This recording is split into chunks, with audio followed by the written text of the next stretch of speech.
Olá, obrigado por ouvir a mais esse conto. Antes de começar, eu quero pedir para que você, se ainda não é inscrito do canal, que por favor se inscreva. Tenho notado que muitas pessoas que me escutam, cerca de 80%, não se inscrevem no canal.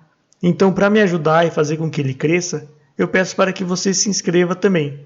Se você já é inscrito, meu muito obrigado. O Caso da Vara, de Machado de Assis. Damião fugiu do seminário às 11 horas da manhã de uma sexta-feira de agosto. Não sei bem o ano, foi antes de 1850. Passados alguns minutos, parou vexado. Não contava com o efeito que produzia nos olhos da outra gente aquele seminarista que ia espantado, medroso, fugitivo. Desconhecia as ruas, andava e desandava. Finalmente parou. Para onde iria? Para casa, não. Lá estava o pai, que o devolveria ao seminário, depois de um bom castigo. Não assentara no ponto de refúgio, porque a saída estava determinada para mais tarde. Uma circunstância fortuita a apressou. Para onde iria? Lembrou-se do padrinho, João Carneiro, mas o padrinho era um moleirão sem vontade, que por si só não faria coisa útil. Foi ele que o levou ao seminário e o apresentou ao reitor. Trago-lhe o grande homem que há de ser, disse ele ao reitor. Venha, acudiu este. Venha o grande homem, contanto que seja também humilde e bom.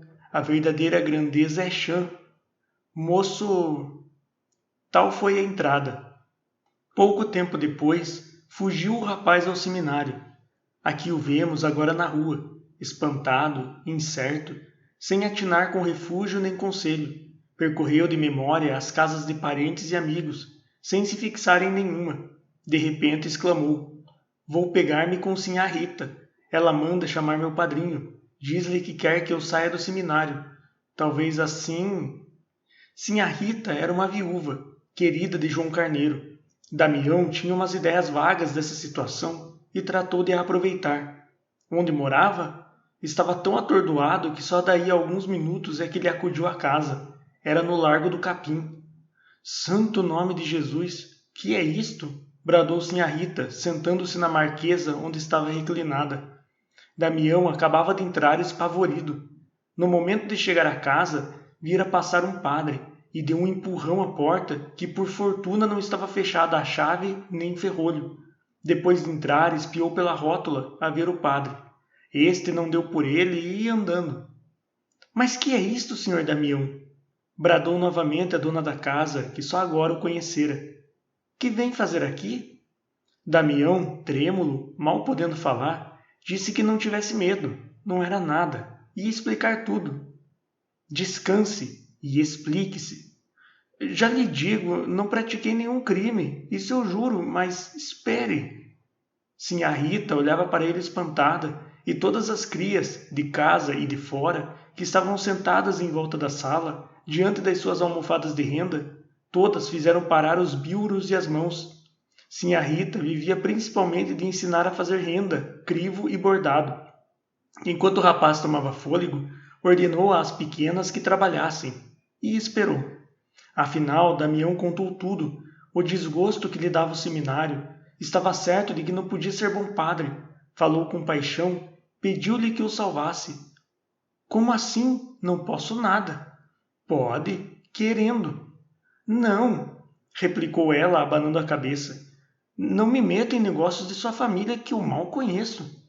E então seu pai, que dizem que é zangado. Damião viu-se perdido. Ajoelhou-se aos pés, beijou-lhe as mãos, desesperado. Pode muito, sinhá Rita.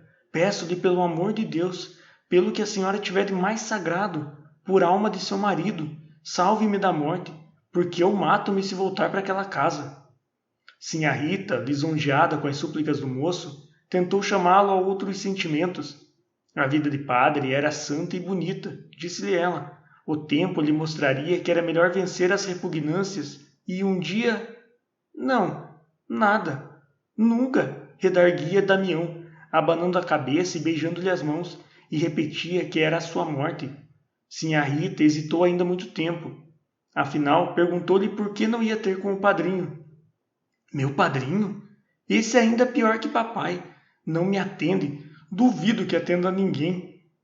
Não atende? Interrompeu Sinhá Rita, ferida em seus brios. Ora, eu lhe mostro se atende ou não. Chamou um moleque e bradou-lhe que fosse à casa do Sr. João Carneiro, chamá-lo, já e já. E se não estivesse em casa, perguntasse onde podia ser encontrado, e corresse a dizer-lhe que precisava muito de lhe falar imediatamente. Anda, moleque! Damião suspirou alto e triste. Ela, para mascarar a autoridade com que dera aquelas ordens, explicou ao moço que o Sr. João Carneiro fora amigo do marido e arranjara-lhe algumas crias para ensinar. Depois, como ele continuasse triste, encostado a um portal, puxou-lhe o nariz rindo. Ande lá, seu padreco, descanse que tudo se há de arranjar. Sinhá Rita tinha 40 anos na certidão de batismo e 27 nos olhos. Era apessoada, viva, patusca, amiga de rir, mas, quando convinha, brava como o diabo. Quis alegrar o rapaz e, apesar da situação, não lhe custou muito. Dentro de pouco, ambos eles riam. Ela contava-lhe anedotas e pedia-lhe outras, que ele referia com singular graça. Uma destas, estúrdia, obrigada a trejeitos, fez rir a uma das crias de Sinhá Rita, que esquecera o trabalho para mirar e escutar o moço. Sinhá Rita pegou de uma vara que estava ao pé da marquesa e ameaçou-a. Lucrécia, olha a vara. A pequena abaixou a cabeça, aparando o golpe, mas o golpe não veio. Era uma advertência. Se à noitinha a tarefa não estivesse pronta, Lucrécia receberia o castigo do costume. Damião olhou para a pequena. Era uma negrinha, magricela, um frangalho de nada, com uma cicatriz na testa e uma queimadura na mão esquerda. Contava 11 anos. Damião reparou que tossia, mas para dentro, surdamente, a fim de não interromper a conversação. Teve pena da negrinha e resolveu apadrinhá-la, se não acabasse a tarefa. Sinhá Rita não lhe negaria o perdão. Demais, ela rira por achar-lhe graça. A culpa era sua, se a culpa interxiste. Nisto chegou João Carneiro. Empalideceu quando viu ali o afilhado e olhou para Sinhá Rita, que não gastou tempo com preâmbulos. Disse-lhe que era preciso tirar o moço do seminário, que ele não tinha vocação para a vida eclesiástica, e antes um padre de menos que um padre ruim. Cá fora também se podia amar e servir a Nosso Senhor. João Carneiro, assombrado, não achou o que replicar durante os primeiros minutos.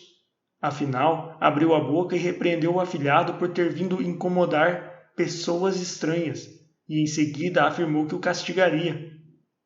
Qual castigar, qual nada? Interrompeu Sinhá Rita. Castigar por quê? Vá falar a seu compadre. Eu não afianço nada, não creio que seja possível. Há de ser possível, afianço eu, se o senhor quiser, continuou ela com certo tom insinuativo. Tudo se há de arranjar. Peça-lhe muito, que ele cede. Ande, senhor João Carneiro. Seu afilhado não volta para o seminário. Digo-lhe que não volta. Mas, minha senhora, vá. João Carneiro não se animava a sair, nem podia ficar. Estava entre um puxar de forças opostas. Não lhe importava, em suma, que o rapaz acabasse clérigo, advogado ou médico, ou outra qualquer coisa, vadio que fosse. Mas o pior é que lhe cometia uma luta ingente com os sentimentos mais íntimos do compadre, sem certeza do resultado. E, se este fosse negativo, outra luta com Sinhá Rita, cuja última palavra era ameaçadora. Digo-lhe que ele não volta. Tinha de haver, por força, um escândalo. João Carneiro estava com a pupila desvairada, a pálpebra trêmula, o peito ofegante. Os olhares que deitava a Sinhá Rita eram de súplica, mesclados de um tênue raio de censura. Por que ele não pediu outra coisa? Por que ele não ordenava que fosse a pé, debaixo de chuva, à Tijuca ou Jacarepaguá? Mas logo persuadira ao compadre que mudasse a carreira do filho. Conhecia o velho. Era capaz de lhe quebrar uma jarra na cara. Ah, se o rapaz caísse ali, de repente, apoplético, morto. Era uma solução, cruel, é certo, mas definitiva. Então, insistiu Sinhá Rita.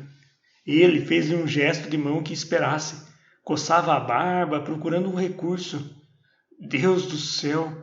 Um decreto do Papa dissolvendo a igreja ou pelo menos extinguindo os seminários faria acabar tudo em bem. João Carneiro voltaria para casa e ia jogar os 3 setes. Imaginai que o barbeiro de Napoleão era encarregado de comandar a batalha de Austerlitz. Mas a igreja continuava, os seminários continuavam, o afilhado continuava cosido à parede, olhos baixos, esperando, sem solução apoplética.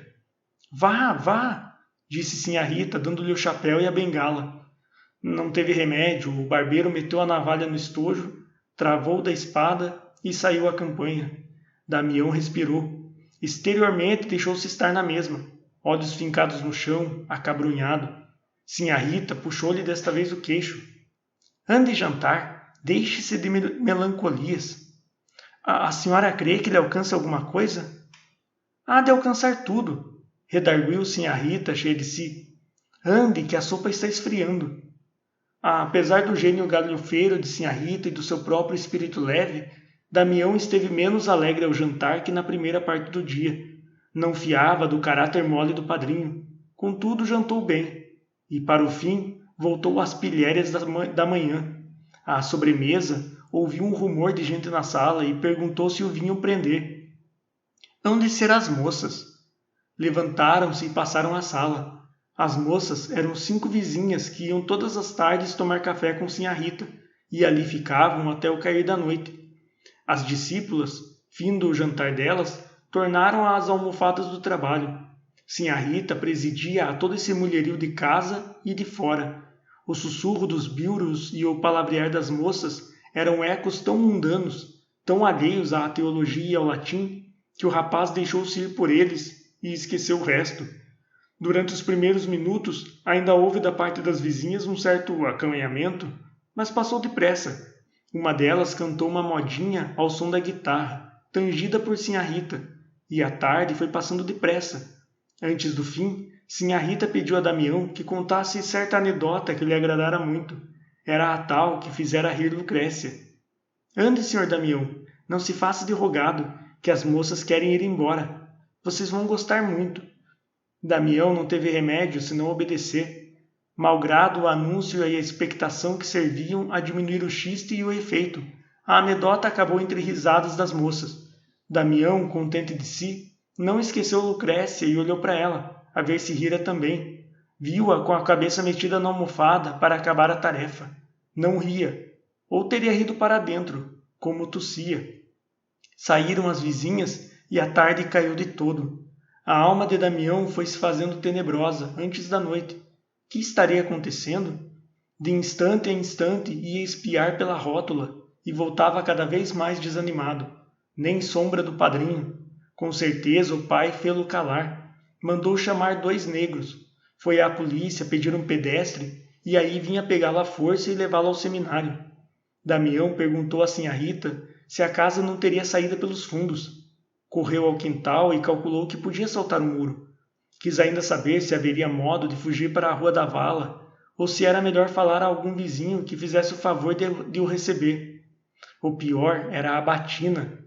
Se Sinhá Rita lhe pudesse arranjar um rodaque, uma sobrecasaca velha.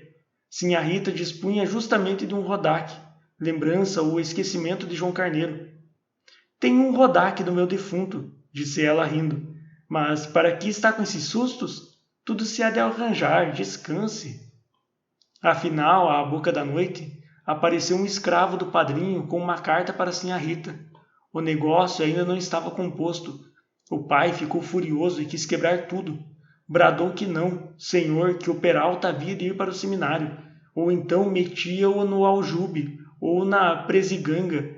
João Carneiro lutou muito para conseguir que o compadre não resolvesse logo, que dormisse à noite e meditasse bem se era conveniente dar à religião um sujeito tão rebelde e vicioso. Explicava na carta que falou assim para melhor ganhar a causa. Não a tinha por ganha, mas no dia seguinte lá iria ver o homem e teimar de novo. Concluía dizendo que o moço fosse para a casa dele. Damião acabou de ler a carta e olhou para Sinhá Rita. Não tenho outra tábua de salvação, pensou ele. Sinhá Rita mandou vir um tinteiro de chifre e na meia folha da própria carta escreveu esta resposta. Joãozinho, ou você salva o moço, ou nunca mais nos vemos. Fechou a carta com obreia e deu-a ao escravo, para que a levasse depressa. Voltou a reanimar o seminarista, que estava outra vez no capuz da humildade e da consternação. Disse-lhe que sossegasse, que aquele negócio era agora dela.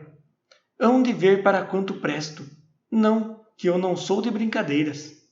Era a hora de recolher os trabalhos. Sinhá Rita examinou-os. Todas as discípulas tinham concluído a tarefa.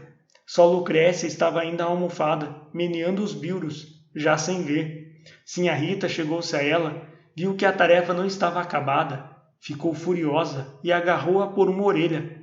Ah, malandra! Nhanhã, pelo amor de Deus, por Nossa Senhora que está no céu. Malandra, Nossa Senhora não protege vadias. Lucrécia fez um esforço, soltou-se das mãos da senhora e fugiu para dentro. A senhora foi atrás e agarrou-a. Anda cá! Minha senhora, me perdoe, tossia a negrinha. Não perdoo, não. Onde está a vara? E tornaram ambas à sala, uma presa pela orelha, debatendo-se, chorando e pedindo, a outra dizendo que não, que a havia de castigar. Onde está a vara?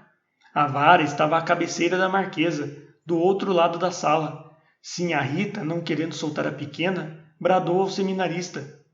Senhor Damião, dê-me aquela vara, faz favor? Damião ficou frio. Cruel instante. Uma nuvem passou-lhe pelos olhos. Sim, tinha jurado apadrinhar a pequena, que por causa dele atrasara o trabalho. Dê-me a vara, senhor Damião. Damião chegou a caminhar na direção da marquesa. A negrinha pediu-lhe então por tudo que houvesse mais sagrado, pela mãe, pelo pai, por Nosso Senhor. Me acuda, meu senhor moço. Sinhá Rita, com a cara em fogo e os olhos esbugalhados, instava pela vara, sem largar a negrinha, agora presa de um acesso de tosse. Damião sentiu-se compungido, mas ele precisava tanto sair do seminário. Chegou à marquesa, pegou na vara e entregou-a a Sinhá Rita.